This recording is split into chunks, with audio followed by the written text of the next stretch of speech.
Humain, je t'ai déjà appelé plus affectueusement, n'est-ce pas? Même avec la peur que j'avais de toi, j'ai trouvé la force de la mettre de côté. J'ai trouvé la force de te côtoyer, de te supporter, de t'appeler mon ami.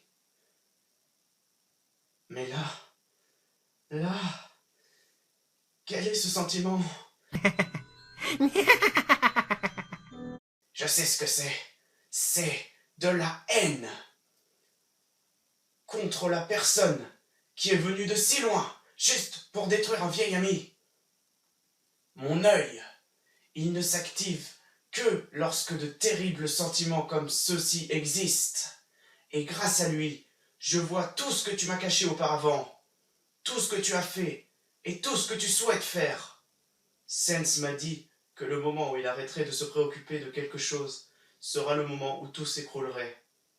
Au début, je croyais qu'il parlait de notre relation, donc j'ai fait de mon mieux pour être sûr qu'il aurait toujours une raison de s'intéresser à moi. Mais maintenant, je comprends ce qu'il voulait dire, et c'est trop tard pour lui demander pardon de ne pas avoir compris plus tôt. C'est ironique, n'est-ce pas? Plus tu veux faire du mal à quelqu'un, et plus c'est facile de l'anéantir. Mais peu importe à quel point tu aimes quelqu'un, tu ne peux pas le ramener à la vie. Sens est mort car il a arrêté de se préoccuper du monde. Mais je refuse de faire comme lui. Je me soucie de tellement de choses. Je me soucie de moi. Je me soucie de ce monde. Je me soucie de tous ceux que tu m'as pris. Mais la seule chose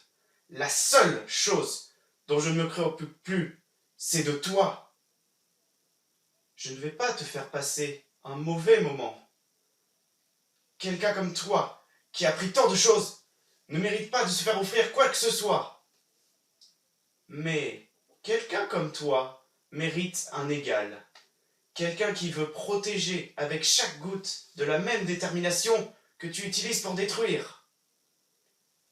Alors, humain, tu ne vas pas passer un mauvais quart d'heure. Mais moi, je vais beaucoup m'amuser.